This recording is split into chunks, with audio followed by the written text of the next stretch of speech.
Alamisa septembre kalo tile 10 sanba 2020 an minnu sɔgɔlen banna an ka foli b'aw ye fo aw sigiyɔrɔ la. Mali furancɛla fanga kan sigikafɔba tako laban daminɛra bi alamisa. Ni y'aw ka kunnafoni di kɛnɛ sigilen. Bamako lajɛkɛba so CICB la bi alamisa septembre kalo tile 10 sanba 2020 sigikafɔba tako laban bɛ ka kɛ. Tile 3 kuntala don. K'a daminɛ bila ka se sibiri ma kalo tile 12. Cidenw bɔra jamana marayɔrɔ bɛɛ la ani kɔ kan. Bɛn nakun ye furancɛla fanga sigikanw dantigɛli a n'a kuntala faranfasiyali ye. Politikitɔnw, jɛkulu minnu tɛ politikitɔnw la. Kunnafoni di cakɛdaw, lafasali tɔnw, jɛkulu minnu y'u bolonɔ bila gouvernement fɛ Alger bɛnkan sɛbɛn na bɛn ni lafiya sɔrɔli la Mali kɔnɔ, o bɛɛ ka ciden welelen don. A ɲɛmɔgɔya bɛ CNSP ɲɛmɔgɔba Colonel Assimi Goïta bolo. Baaraw bɛna boli sɛbɛn min kan, o kɔnɔko fɛsɛfɛsɛra ka bɛn o kan kabini sibiri septembre kalo tile 5 CICB la ye. Hakilila minnu dajirala o senfɛ, o kɛra sɛbɛn bakuruba 2 ye, k'u don jɛkulu dɔ bolo k'u sɛnsɛn ka bila bi ɲɛ. O jɛkulu ɲɛmɔgɔ ye Yusufu Kulibali ye, CNSP ladiba don sariyako nasira la. Olu tilala o sɛnsɛnni na tarata septembre kalo tile 8 k'o bila lajɛtigiw ka bolo kan. Sɛbɛn bakuruba 2 in furancɛla fanga kan kuntilenna a n'a bɛnkanw ye.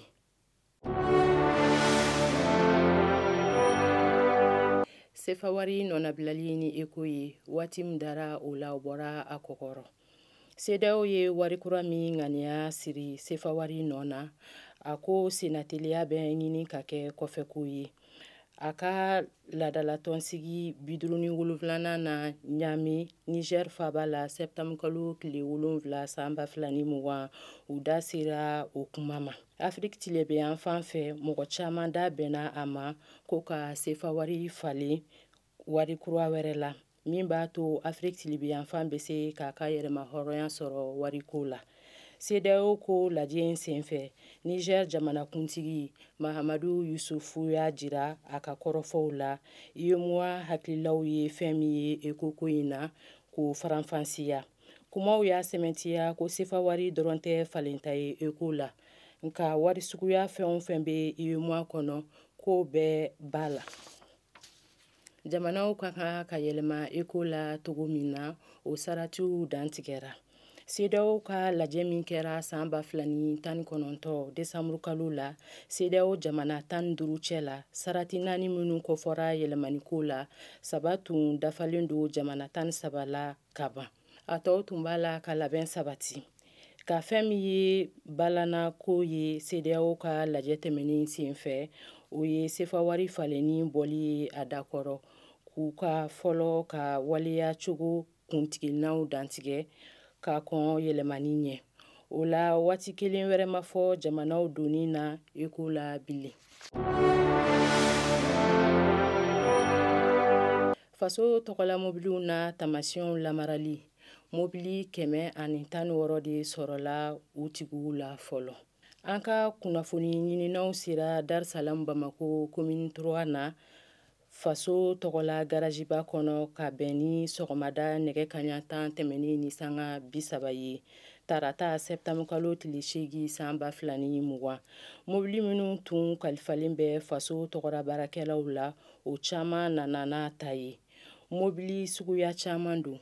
Katikati, V8, Mercedes Fumanw, numéro G bɛ minnu na, Toyota Hilux, Land Cruiser ani dɔwɛrɛw. A kɔlɔsira ko faso ka mobili 3 fo 5 tun kalifalen bɛ minisiri dɔw la, nka kelen de tun bɛ depitew bolo. Sɔrdasi jɛkulu ye sarati min da u ye faso tɔgɔla mobili lasegini na, o tun ye tarata septembre kalo tile 8 sanba 2020. Ka laselini kɛra karidon kalo tile 6 sanba 2020.